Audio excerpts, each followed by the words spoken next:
Once upon a time, snow-white skin was considered the chic, sexy look of the Elizabethan English elite. Queen Elizabeth I's signature ghostly makeup typified the 16th century ideal for women, her porcelain skin representing nobility and earthly perfection. But to achieve that perfection, Elizabeth covered her face with makeup composed largely of lead. She also rubbed mercury on her lips and probably used a mercury-based makeup remover that ate away at her flesh. Today, we're talking about Elizabeth I, the makeup that may have led to her death.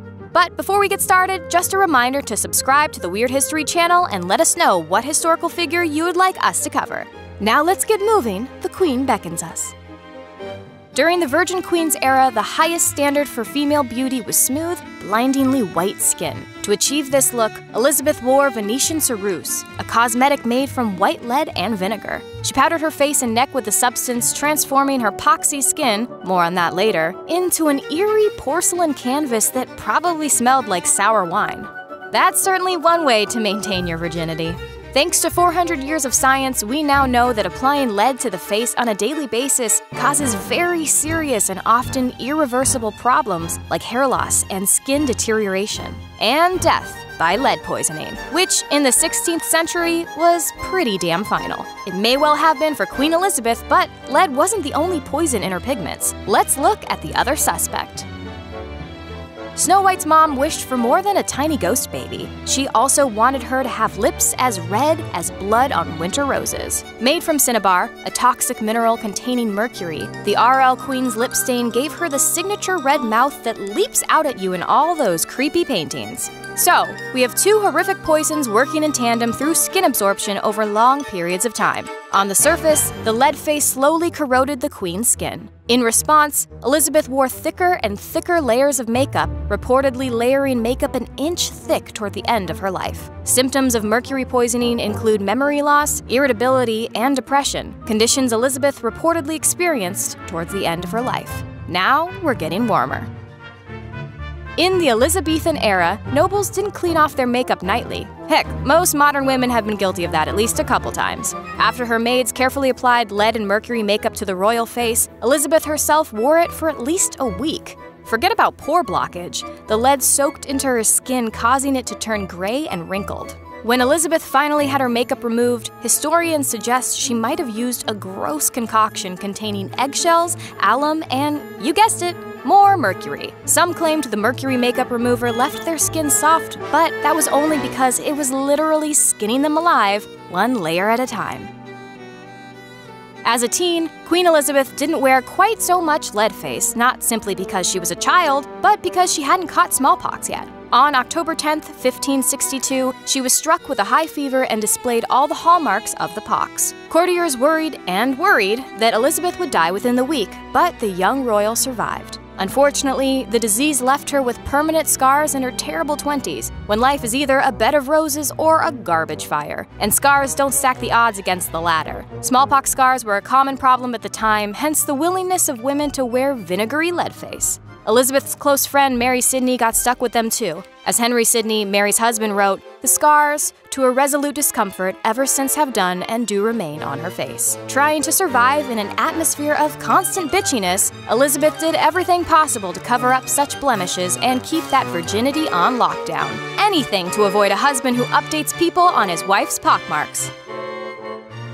There haven't been many female rulers in English history. Let's face it, in any history. A fact with which Elizabeth was all too familiar. She knew all eyes were on her and that any scarring on her face would mark her not as a survivor, but a pariah in those eyes. In 1586, a 50s-ish Elizabeth commented on the weight of these expectations while addressing Parliament. "We princes, I tell you, are set on stages in the sight and view of all the world duly observed. The eyes of many behold our actions. A spot is soon spied in our garments, a blemish noted quickly in our doings."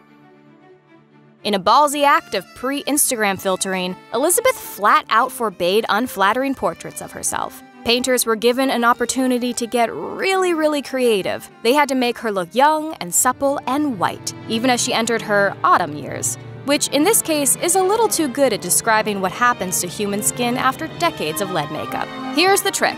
The artist had to make the portrait recognizable as Queen Elizabeth without showing any of the scarred, sagging, and perhaps even molting skin beneath that inch-thick mask of white. Enter the famous Darnley portrait, painted in 1575. It became a godsend of a model for later portrayals, as grateful artists reused its depiction of Elizabeth's face in paintings for decades. Elizabeth's battle against the ravages of time was fierce and lasted literally all her life. One of her wiser tricks was to wear a wig. Lord knows what lunacy would have been used to dye grays away back then. For a long time, it was basically like Shatner's toupee. It existed, but was never officially confirmed. Until 1599, when the Earl of Essex blew that secret out of the water and immortalized it, expressing his shock upon beholding his elderly queen's mostly bald pate, with only a thin ring of hair hanging about the ears. We can't unsee that now. Thanks, Earl. In the last months of her life, Elizabeth refused to let doctors examine her. The Queen had fallen into a deep melancholy, according to a member of her court. Still, Elizabeth refused to rest. She believed that if she lay down, she would never get up. So, Elizabeth stood for 15 hours straight, with her ladies spreading pillows around the Queen for when she inevitably collapsed. On March 24, 1603, Elizabeth passed away. Possible causes of death include cancer or pneumonia, but Elizabeth's use of lead and mercury-based makeup for decades in increasingly liberal doses certainly at least contributed to her declining health. After a lifetime of lead and mercury poisoning, Elizabeth's body was toxic. Elizabeth Southwell, one of the Queen's ladies-in-waiting, claimed that Elizabeth's body burst in her coffin at her wake due to the abundance of noxious vapors. Although Southwell's account has often been dismissed as Jesuit propaganda of all things, exploding coffins aren't unheard of, even today. The phenomenon is called exploding casket syndrome, and it's what happens when a corpse is sealed a bit too well. The coffin acts as a pressure cooker for all the gases and fluids produced by a decomposing body until, well, there's a reason this got chalked up to bad religion. Here's another horrible thing. While Elizabeth certainly suffered the effects of lead and mercury poisoning, she may have actually died from blood poisoning. Just a week before she passed in 1603, Elizabeth's doctors recommended a risky procedure. For 45 years, since the day she was crowned, Elizabeth wore a coronation ring. The ring began cutting into Elizabeth's well-poisoned skin and presumably kept on cutting. Doctors warned her that the ring had to be surgically removed, and a week later, she died. And then exploded, depending on who you ask. Evidence of people using lead for makeup dates back to at least the 5th century BCE. During the time of the Roman Empire, women powdered their faces with lead. By the 16th century, the concoction was known as Venetian ceruse, or the spirits of Saturn, Queen Elizabeth's favorite cosmetic. I personally prefer MAC. Unfortunately for her and every other ceruse fan in history, it wasn't classified as a poison until 1634, less than 40 years after her death, which it had at least one hand in, if not both. People knew it caused hair loss and skin damage, but it took a long time for us to figure out that we were literally killing ourselves in the name of beauty. In many ways, we still are. Like it or not, pain and death for beauty is a very old and well-entrenched tradition, and it's not done with us. So what do you think about Queen Elizabeth's makeup tutorial? Let us know in the comments, and while you're at it, check out some of these other videos from our weird history.